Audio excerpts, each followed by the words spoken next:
एक पुलिस वाले के ऊपर केस चल रहा था कि वो व्यक्ति लोगों से रिश्वत लेता है, लोगों से पैसे खाकर काम को किया करता जो सरकारी काम होते हैं। तो इसी बात के लिए उस पुलिस वाले की आज कोर्ट में पेशी होती है। जज साहब वहां पर नए नए आए थे, तो जज साहब का भी वहां पर पहला ही दिन होता है और दोस्तों जज साहब आकर अपनी सीट पर बैठ जाते हैं। उधर पुलिस वाला आकर कटघरे में खड़ा हो जाता है और यहाँ पर पेशी चलने लगती है। लेकिन जैसे ही जज साहब उस पुलिस वाले को देखते हैं तो वो कह देते हैं, बिना किसी की दलीलें सुने या गवाहों की गवाही सुने बिना जज साहब कहते हैं कि इस व्यक्ति की तो मैं नस नस से वाकिफ हूँ, ये व्यक्ति ऐसा ही होगा और इसने सच में ही किसी से रिश्वत ली होगी या किसी का नाजायज फायदा उठाया होगा। ये कानून के ऊपर एक दाग है। ये बात सुनकर वो पुलिस वाला हैरान हो जाता है और परेशान वहां पर खड़ा रह जाता है। क्या दोस्तों जज साहब उस व्यक्ति को जानते थे? क्या किसी निजी मामले के ऊपर उस पुलिस वाले के ऊपर आरोप लगाए गए थे या सच में ही वो पुलिस वाला इतना बेकार होता है या रिश्वतखोर होता है? ये सब कुछ क्या है आप लोगों को इस कहानी में आगे बताएंगे। तो चलिए बिना देरी करते हुए कहानी की शुरुआत करते हैं। कहानी दोस्तों सच्चाई पर आधारित है, ये कहानी सत्यता पर आधारित है।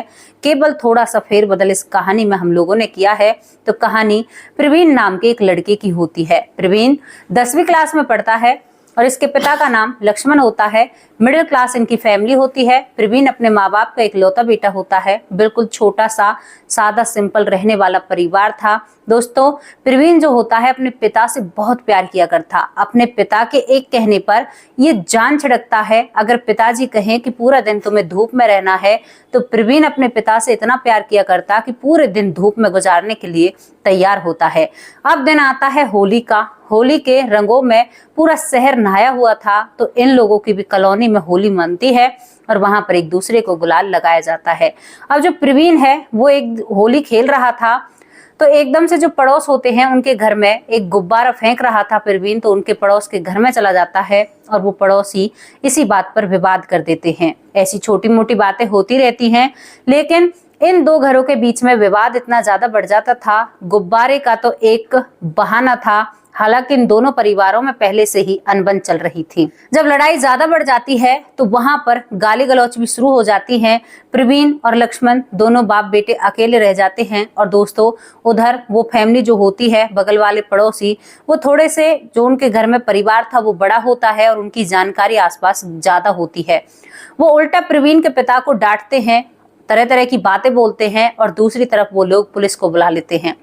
वहां पर पुलिस आती है और पुलिस आकर उस परिवार से तो कुछ नहीं कहती है, लेकिन प्रवीण के पिताजी से बदतमीजी करने लगती है और उनसे कहती है कि क्या तुम कानून के डंडे को नहीं जानते हैं। प्रवीण ये सब कुछ देख रहा था अपनी आंखों से और दोस्तों उनमें से एक जो पुलिस वाला होता है वो प्रवीण के पिता के गाल पर एक तमाचा रख देता है। हालांकि प्रवीण का पिता खूब संभालने की कोशिश करता है, लेकिन वो तमाचा रख ही देता है। कानून है भाई, उल्टा हाथ भी नहीं उठा सकते। लेकिन जब ये बात प्रवीण देखता है तो उसे बहुत गहरा धक्का सा लगता है। प्रवीण एकदम गुस्से में आता है। प्रवीण की माँ उसे पकड़ती है, पिता पकड़ता है और कहता है कि बेटा हम कानून को हाथ में नहीं ले सकते। और दोस्तों यहाँ पर एक बहुत बड़ा मामला सा खड़ा हो जाता है। अब यहाँ पर सभी पड़ोसी समझाते हैं प्रवीण के पिता लक्ष्मण को भी और उन पड़ोसियों को भी, और यहाँ पर इन दोनों परिवारों में सुलह हो जाती है। लेकिन प्रवीण को इस बात से बहुत गहरा दुख हुआ था। प्रवीण जो एक पढ़ने लिखने वाला बच्चा था और बहुत ज्यादा पढ़ा लिखा करता, अब वो करीबन 1 हफ्ते से स्कूल में जाता और वहां पर कोई भी पढ़ाई नहीं लेता, चुपचाप स्कूल में जाकर बैठा रहता और ना ही टीचरों को कुछ सुनाया करता। घर पर भी ये बात माँ नोटिस कर रही थी। माँ अपने बेटे को कई बार समझाती है, लेकिन प्रवीण समझने को तैयार नहीं होता है। अब प्रवीण 11वें दिन अपने स्कूल में बैठा हुआ होता है, तभी टीचर को भी चिंता सताने लगती है कि एक इतना इंटेलिजेंट बच्चा और होशियार बच्चा कैसे ऐसे चुप बैठा हुआ है।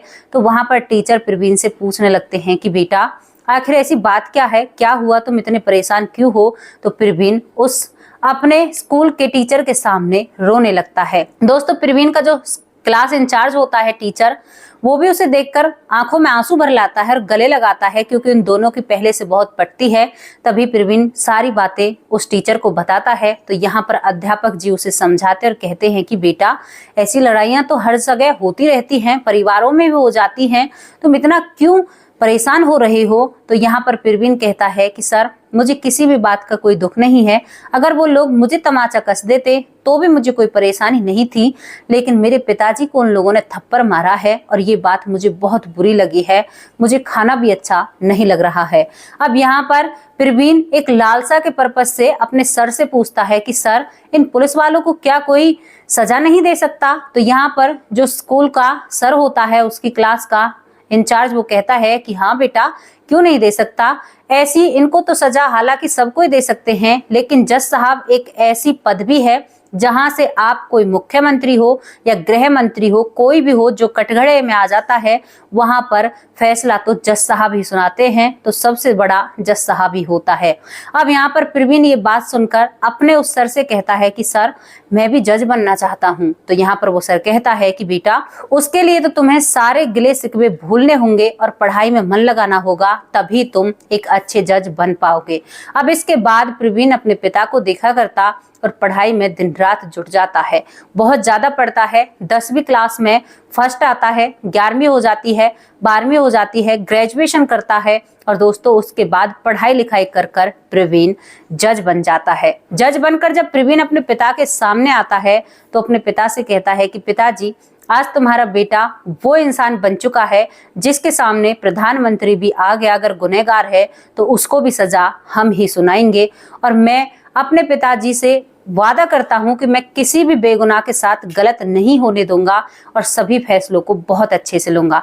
दोस्तों एक कसम तो कानून के हिसाब से ली जाती है, लेकिन प्रवीण दूसरी कसम अपने पिता के सामने लेता है और वहां से ही वो अपने कार्यभार को संभालने लगता है। अब कोर्ट में उसका पहला दिन होता है, तो जज साहब बनकर वो जब जा रहे थे, मन ही मन ये सोच रहे थे कि वो पुलिस वाला, अब मुझे उससे बात करनी होगी और उसकी जानकारी जुटानी होगी, वो कहाँ से है, क्या है, और वो जाकर अपने कोर्ट में अपने कार्यभार को संभालते हैं। अब पहला ही जो केस जज साहब के सामने आता है, आप यकीन नहीं मानोगे, हालांकि ऐसा बार बार नहीं होता और हर किसी के साथ नहीं होता। जिस पुलिस वाले ने उसके पिता को थप्पड़ मारा था, आज उसी पुलिस वाले की पेशी कोर्ट में थी और जिसका फैसला करने वाले जज साहब थे प्रवीण। अब यहाँ पर प्रवीण बैठे हुए होते हैं और वो पुलिस वाले हाजिर होते हैं, और हाजिर होने के बाद जैसे ही जज साहब उस पुलिस वाले को देखते हैं तो देखकर हैरान से हो जाते हैं और वो अपनी आंखों को मीड़ने लगते हैं कि कहीं ये मेरा सपना तो नहीं है जो मैं दिमाग में बातें सोच रहा हूँ और ये व्यक्ति मेरे सामने है।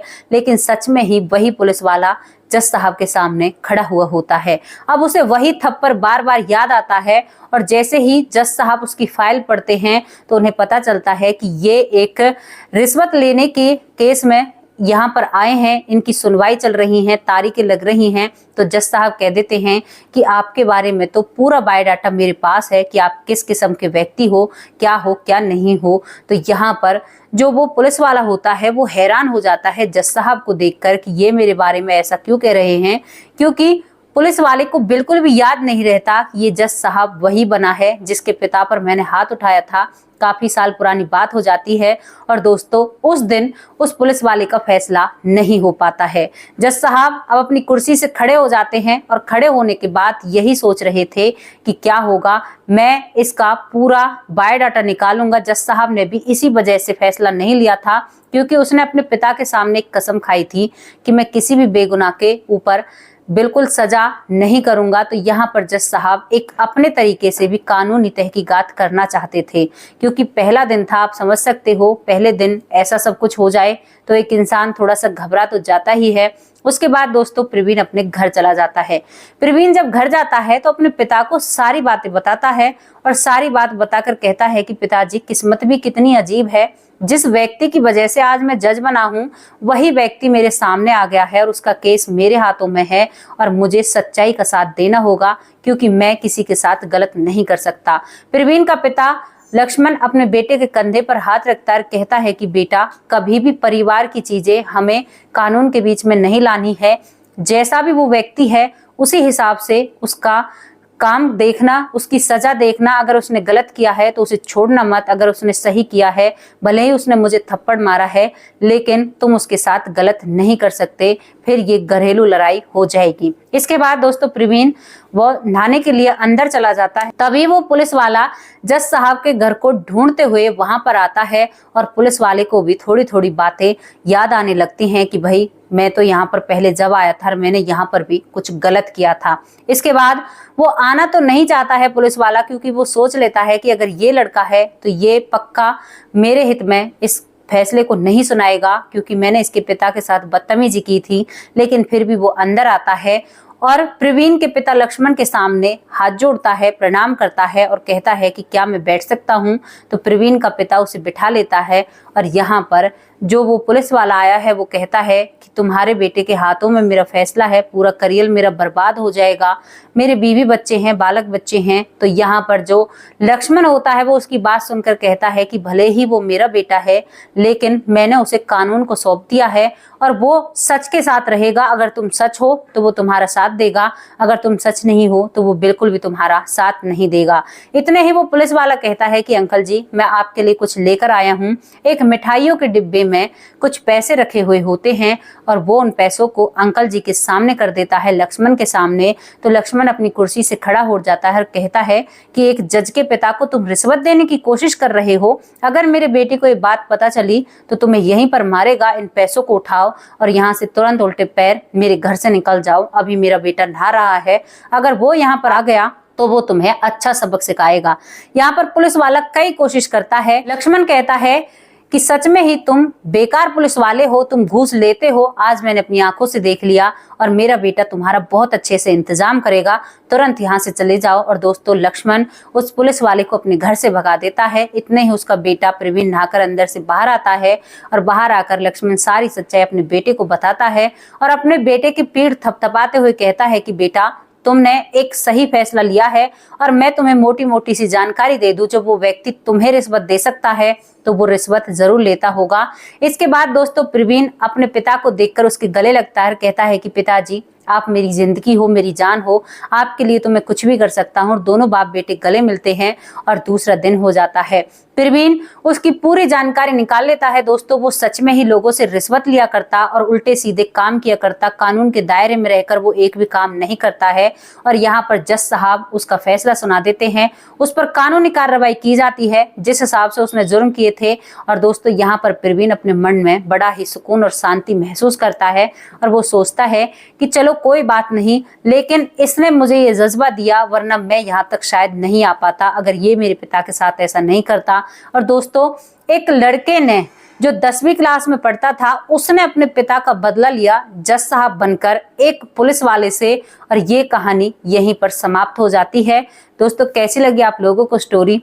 कभी कभी दूसरे जो हमारा बुरा करते हैं उस बुरे से भी हमारा अच्छा हो जाता है।